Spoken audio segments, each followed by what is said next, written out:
Today's redstone video is going to be a bit of an interesting one because in this one we are going to be building things from real life in Minecraft. Now the first thing that we're going to take a look at in today's video is the realistic item elevator, because currently in Minecraft, well, let's just say that item elevators aren't particularly realistic, are they? I mean, can you imagine if factories actually used bubble elevators to move things around factories? I mean, it would be very entertaining, don't get me wrong, but I don't think that your new iPhone will be working quite as well. So my idea is to create sort of like a conveyor belt for the items, making use of trapdoors. So if we just grab ourselves some iron trapdoors, those things are kind of going to stack up like this, and then this little dropper right here is going to shoot out a handful of items that will sit in this little packet, and then it will be sent up through this chamber. And I have to say, I actually think this is going to end up looking really, really cool. Okay, so the first part is now done, which is the actual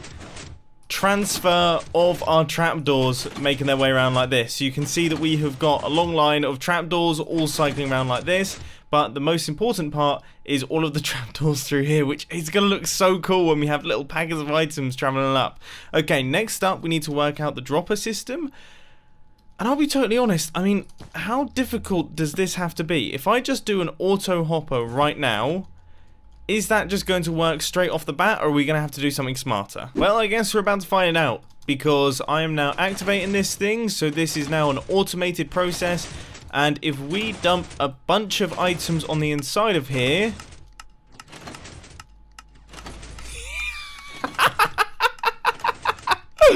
That is the coolest thing ever!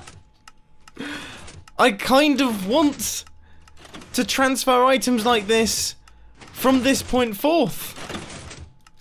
I mean, this is fantastic. Now, you may notice, what are we going to do up at the top right here? I'll get onto that in the next couple seconds, but please, let me just have this moment where we have an actual item elevator that looks like an item elevator. Oh, that's so cool. I kind of want them to remove bubble elevators, so we have to do this sort of thing. Anyway, up at the top here, we need the part that actually removes the items, and I thought we could do something a little bit like this. So we get a little water stream that pops out and then gets retracted, but in that time, it will push the items across onto this ice and allow them to move off into their water stream. Hopefully that works. We've just got to do some timing. I gotta say, I think this might be one of the most well-engineered things I've ever made. So down at the bottom here, we've got ourselves the input chest, and let's say, for example, we put in 24 items on the inside. Then we wait for a little while, and as you can see, the system will begin to activate, and those 24 items will begin to make their way up to the top. Now you can see that I've got my water stream system in place, and that is all working perfectly. So our little packets of items are being pushed across into the water streams, they make their way across, and then as soon as the last items come up, the system turns off.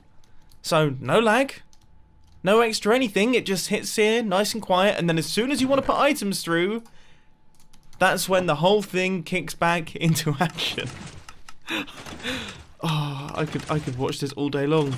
Oh, and for anyone who's doubting the reliability, as you can see, it's working perfectly. We put 2 badges in, 24 and 12, and we've ended up with 36, which for those of you who know maths, you will know that that's correct. I also checked it with a calculator. Sometimes you just have to double check, don't you? Anyway, we're now going to be moving on to the next idea of today's video, which is the realistic oven. So I want to have an oven that sort of works like a real oven. I mean, this is more of like an old school pizza oven right here, but I have to admit, it looks really, really cool. And I'd love to be able to throw some raw steak into this thing and then have it be cooked into actual steak and then shot back out at me, all whilst kind of retaining its style. The first thing is easy. I want to make sure that the item doesn't actually get picked up by the hopper until we close the door. So we open this thing up. When we throw in an item, it will kind of sit in the oven. It is there, you just can't quite see it, but then when we flick the lever, that's when it gets pulled down. A small detail, but I like it. The slightly more complicated detail that I want to work on is I want the campfire to be switched off unless there is an item cooking. When the item is cooking, then the campfire will be turned on and there will be flames there. That could be tricky. But with some smart redstone engineering, we have managed to make that part work, and I gotta say, it looks fantastic. You'll see that in the next couple seconds, but for now, I'm working on the item elevator circuitry, which, as you can see, is beginning to get a little bit colossal. I mean, There's definitely a more compact way to do this, but we need to be able to take redstone outputs from certain sections of it to activate other parts of the circuit, so that's why it's ended up being so much bigger. Anyway, the part that I'm working on now is it actually being shot out into the oven area, so I want it to actually sit in the oven. So we're going to have to lock this hopper again, and then that hopper will only unlock once you've actually opened up the trapdoor, then closed it again, and you've retracted your steak from the oven. It's a little bit involved, isn't it? I mean, just look at this mess. Look at this mess for something that is purely decorative. Anyway, let's give it a go, because I have to say it is incredibly satisfying. Alright, so we open this little thing up, we chuck in our raw beef that is sat in the oven right there, we flick the lever, and the oven has now kicked into action, and it is cooking up our steak. So as we talk, that steak is being cooked, prepared beautifully by our fantastic oven, and then there it is. It has been produced, so we can pick it up from the oven, and we can close everything up, and we can use it again if we want to. I mean, this, once again, this might just be one of the best things I've ever made, even if it is totally and utterly pointless. It might be one of the most pointless things I've ever made as well.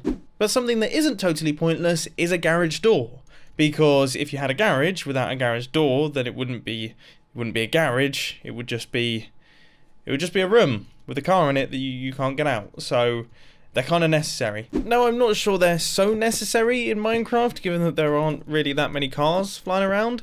But with that being said, it does seem like a fun project to work on. So I think I've come up with an idea for how to make this super compact. And it should end up actually being really quite cool. So let's see if we can actually pull this thing off. Well, that's not exactly the best. I mean, okay, no, I'm saying it's not the best start. It wasn't.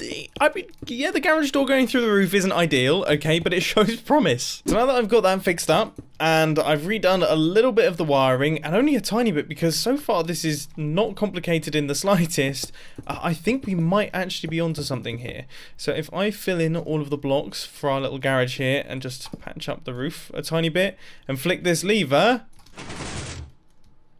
Did you see how fast the garage opens? Now, as you can see, we're making use of the Minecraft 1.14 mechanic that we can actually duck underneath half slabs now. And I have to say, that really completes the look of the garage door. Like, this looks like an open garage right here, which is pretty cool. And it is ridiculous how fast this thing is. I mean, seriously, I don't even know what to say. And actually, if we do something like this, and then we were to hook up this redstone line somehow to these pistons, we could actually create something almost inside this footprint. This has proven to be really difficult because I'm trying my best to make it super compact. I don't know why I do these things. Okay, I really don't. But I mean, okay, let's see if the opening still works. No. Oh gosh, what have I done? What have I done to that?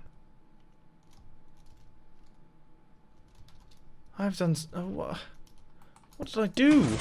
Things are getting weird with this redstone circuitry. Alright, I mean, will that work?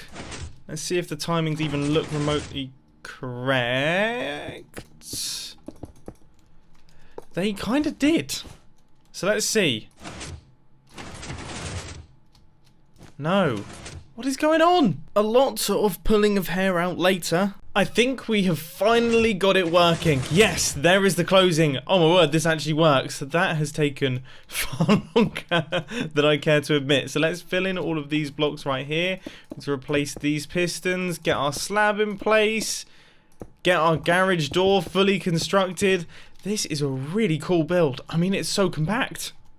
It is absolutely tiny. So if we flick this lever right here, you can see our garage door opens up, allows us to walk on through or park a very low vehicle on the inside of there. And then when we flick this lever, everything closes back down.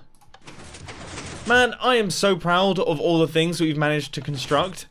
in today's redstone video, we've come up with some really interesting stuff. These two, tiny bit on the pointless side. This one, genuinely very proud of. Incredibly compact, very small garage door design. I mean, this has all worked out incredibly well. So I really do hope that you enjoyed it. If you did, please hit that like button. And if you really loved it, then make sure to subscribe. But thanks for watching, guys. This has been Mumbo, and I'm out. I'll see you later.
One.